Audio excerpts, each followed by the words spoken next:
करीब 3 साल के बाद पानीपत का प्रसिद्ध हेड कांस्टेबल आशीष उर्फ सिंघम आखिरकार अपनी नौकरी से बहाल हो गया। हरियाणा के डीजीपी शत्रुजीत कपूर ने उनके मामले की करीब 3 साल जांच की और उसके बाद अब उनको बहाल कर दिया। आज आशीष उर्फ सिंघम अपनी ड्यूटी ज्वाइन करेंगे और उनको ड्यूटी कहां पर मिलेगी अभी तक ये तय नहीं है। हालांकि ये कयास लगाए जा रहे हैं कि आशीष उर्फ सिंघम जो है सबसे पहले पुलिस लाइन में जाएंगे और उसके बाद जो है उन्हें जो है पक्की ड्यूटी मिलेगी, कहां पर उनको तैनात किया जाता है। आज हमारे साथ आशीष उर्फ सिंघम हमारे साथ जुड़े हैं, उनसे हम बातचीत करेंगे। हालांकि इन्होंने एक प्रेस वार्ता आयोजित की, उसमें तमाम आरोप जो है पुलिस प्रशासन पर लगाए। क्या कुछ ये पूरा मामला था, आज हम जानने का प्रयास करेंगे। आशीष जी, बहुत बहुत स्वागत है आपका पंजाब केसरी में। क्या कहेंगे, 3 साल के बाद बहाली हुई है, क्या न्यायपालिका पर आपको भरोसा था कि डिसीजन आपके हक में आएगा? आज आपके जो है हक में फैसला आया है, डीजीपी शत्रुजीत कपूर ने आपको नौकरी से बहाल कर दिया है। सबसे पहले इस पर आप अपना रिएक्शन दीजिए, कैसा आज आपको लग रहा है? देखिए, डीजीपी साहब ने ठीक फैसला दिया है, यानी कि मुझे तो उम्मीद बिल्कुल भी नहीं थी इसमें जी। हाँ, तो क्या कहेंगे, इतना लंबा समय लगा, क्या मामला था, क्या मामला बना दिया गया? आप तमाम आरोप पुलिस डिपार्टमेंट पर लगा रहे थे, उनके जो कर्मचारी थे वो रिश्वत लेते हुए आपने पकड़े, वीडियो बनाई, बावजूद उसके आप पर कार्रवाई हुई। क्या कुछ ये पूरा मामला था? थोड़ा सा पिछला जो मामला है हमारे दर्शकों को डिटेल से थोड़ा बताने का प्रयास करें। 2023 में मेरी ड्यूटी गृह मंत्री अनिल विज के आदेश अनुसार बाबुरपुर थाना, ट्रैफिक थाना पानीपत में लगी थी। तो उसके बाद पब्लिक के मेरे अच्छे रिलेशन रहे हैं, सभी आपस में जान पहचान थी, क्योंकि पुलिस की ड्यूटी होती है लोगों की सेवा करना, लोगों से तालमेल करके गलत कामों को बंद करवाना। मैंने जितनी मेरे से की गई मैंने वो काम में अपना निभाया। एक दिन फ़ोन आया किसी ड्राइवर का, उन्होंने कहा भाई रिश्वत ले रहे हैं यहाँ पुलिस वाले टीडीआई पुल पे।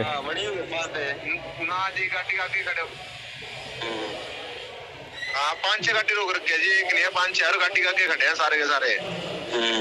3 जने हैं जी उसमें गाड़ी में, एक बुलारा में अफसर बैठे और 2 बाहर खड़े हैं।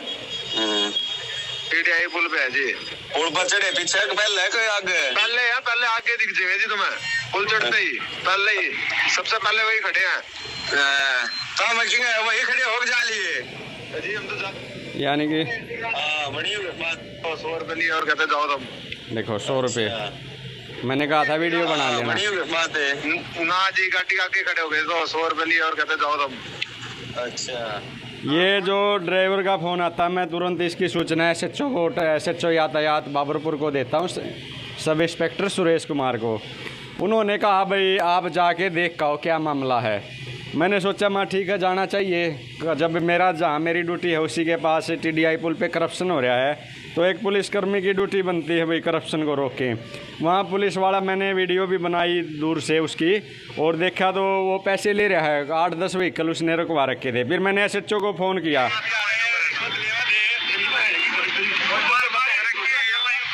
आपके साथ में देखो इसमें क्लियर है, आप देखो एक बार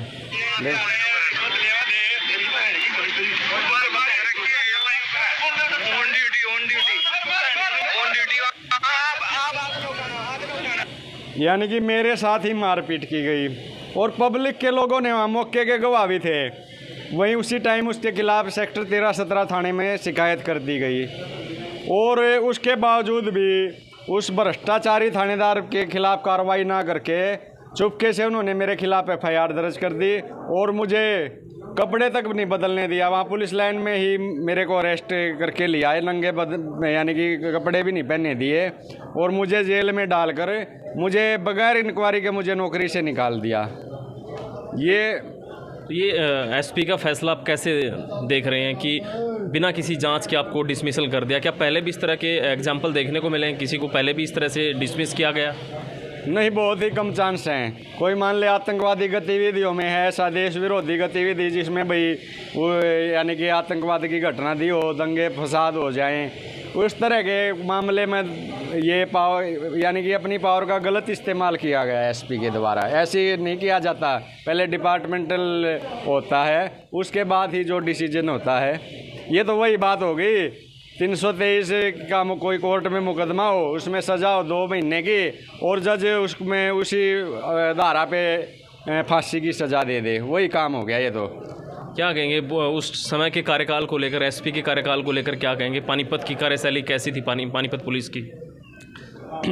देखो उस टाइम की यानी कि इतना करप्शन मैंने कभी ज़िंदगी में नहीं देखा। हर तरफ ट्रैफिक में देखे, ट्रैफिक में करप्शन, थाने के एरिया में देखे, वहाँ जुआ, सट्टा, गांजा, शराब, शरेआम मैंने कितने को पकड़ के दिया, कितने पुलिस वालों के खिलाफ कार्रवाई करवाई, रंगे हाथों पकड़वाया। यहाँ मंथलियाँ चलती थी सीधी ट्रैफिक में भी। और हर चौक पे पानीपत का जाम ख़त्म ना होने की मेन कारण ये था, जो पुलिस वाले हैं ना, उन्होंने अपनी टुकड़ियाँ बना रखी थी। एक थानेदार 2-2, 3-3 होमगार्ड के जवान, वो सारा दिन कुछ चालान कर देते थे, कुछ लोगों से वसूली करते थे। उनका चलना यानी कि जाम को मुक्त करने में की तरफ कोई ध्यान नहीं था, इसलिए जाम लगा रहता था। हर जगह भ्रष्टाचार था और ये तो ऑन रिकॉर्ड बात है, मैंने कितने भ्रष्टाचार को ख़त्म भी किया, पकड़ के भी एसपी को भी सौंपे लोग। क्या कहेंगे जो है एडीजीपी द्वारा जो सुसाइड किया गया, क्या आप पर भी इसी तरह का दबाव रहा इस पूरे 3 साल के समय के बीच? देखिए, जितने मेरे साथ टॉर्चर किया गया है एडीजीपी के साथ, तो उससे अगर मेरे पास 100% मेरे ऊपर टॉर्चर किया गया, एडीजीपी साहब के ऊपर तो 50% ही टॉर्चर है। मेरे ऊपर तो एडीजी साहब से भी बहुत ही ज़्यादा टॉर्चर किया गया है। ये तो मैं थोड़ा प्रकृति के नज़दीक रहता हूँ ना, तो मैं भी कभी का सुसाइड कर लेता। मेरे ऐसे हालात बना रखे इन्होंने, कभी झूठी डिपार्टमेंटल, कभी झूठा केस, कभी कुछ कभी कुछ। काफ़ी कमज़ोर भी आप सेहत में हो गए हैं। बस जीवन बच गया या थोड़ा गया, जीवन बच गया थोड़ा गया। जब डीजीपी रैंक के अधिकारी सुसाइड करने लग गए रहे, और मेरे को तो बहुत प्रताड़ना, मेरे तो उससे भी ज़्यादा दुश्मन बने बैठे हैं अधिकारी, चुपके से कार्रवाई कर देते हैं झूठी। आगे क्या कार्यशैली रहेगी आपकी? किस तरह से, किस अंदाज में आप काम करेंगे? क्या उसी अंदाज में आप दिखेंगे फिर से? मैं पहले तो सीएम साहब से मुलाकात करूंगा और मैं तो ये चाहूँगा सीएम साहब मुझे न्याय दिलाया जाए, क्योंकि ये जो चोर लुटेरा थानेदार है वो तो खुलेआम घूम रहा है। उसने देखो गाली गलौच भी कर रहा, मेरे साथ मारपीट भी कर रहा और रिश्वत भी ले रहा हो, उसके खिलाफ कोई कार्रवाई नहीं। और मैं वहाँ उसको देखने चला गया, उसकी वीडियो बनाने चला गया, मेरे साथ गाली गलौच भी हुई, मेरे साथ मारपीट भी हुई और मुझे जेल में भी डाला गया और मुझे ही बर्खास्त किया गया। क्या आप इसे अपनी जीत मान रहे हैं जो आप दोबारा से नौकरी बहाली हुई आपकी? नहीं, ये क्या जीत है? जब तक चोर अंदर नहीं चला जाता कोई जीत नहीं है, ये जीत 0 है। प्रेस कॉन्फ्रेंस में आप बातचीत कर रहे थे कि एसपी द्वारा उगाही के लिए सीआईओ को लगाया जाता था, क्या इस तरह का प्रकरण होते थे? मैं कहूँगा, मैं हरियाणा सरकार से निवेदन करता हूँ, एसपी शशांक सावन के टाइम में सीआईए 2 इंस्पेक्टर वीरेंद्र ने जितनी भी फाइलों का डील किया है, जितनी भी फाइलों की, उनकी एक न्यायिक जांच की जाए, सीबीआई जांच करवाए या किसी जज की अध्यक्षता में एसआईटी बनाकर जितने भी मुकदमों की जांच उसमें सीआईए 2 द्वारा किया गया है, उन मोड में के अंदर ढेरों हर डॉक्यूमेंट के अंदर करप्शन मिलेगा वहाँ। आप कह रहे थे कि शुरू में ही कि आपको भरोसा नहीं था कि आपको न्याय मिलेगा, लेकिन जो डिसीज़न अब आपके हक में आया तो आपको भरोसा अब हो गया है कि न्याय अभी जिंदा है, कानून जिंदा है, न्याय मिलता है इंडिया में? देखिए, मैं सीएम साहब से मुलाकात करूंगा और इस पे कार्रवाई, जब तक गलत लोगों पे कार्रवाई नहीं होगी, ऐसे ये क्या न्याय हुआ?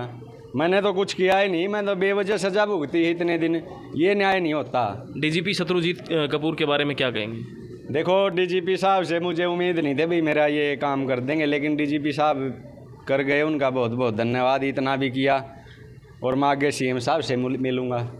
जल्द आप दिखेंगे? देखते हैं, जहाँ जिम्मेवारी देंगे वहाँ ड्यूटी करेंगे। चलिए, बहुत बहुत शुक्रिया। तो आशीष उर्फ सिंघम, पानीपत के प्रसिद्ध हेड कांस्टेबल, जो लगातार सुर्खियों में बने रहते थे अपनी नौकरी को लेकर और डिपार्टमेंट के खिलाफ ही जो है गतिविधियां जो है इनकी देखने को मिलती थी। डिपार्टमेंट के पुलिसकर्मियों के जो है मामले ही ये उजागर करते रहते थे, इसलिए जो है इनका कहना है कि इनको जो है सज़ा मिली थी, इनको जो है हटाया गया था नौकरी से। हालाँकि अब इनको बहाल कर दिया गया है नौकरी से, तो अब जल्द ही शायद ये किसी न किसी थाने या पुलिस लाइन या किसी ट्रैफिक जो है में इनकी ड्यूटी दिखेगी। इस वीडियो को लेकर आपकी क्या राय है, कमेंट कीजिए। बहुत बहुत शुक्रिया। हमसे जुड़े रहने के लिए हमारे YouTube चैनल को सब्सक्राइब करें और नई वीडियो की नोटिफिकेशन के लिए बेल आइकॉन को दबाएं। अगर आप ये वीडियो Facebook पर देख रहे हैं तो लाइक जरूर करें और ज्यादा से ज्यादा शेयर करें। धन्यवाद।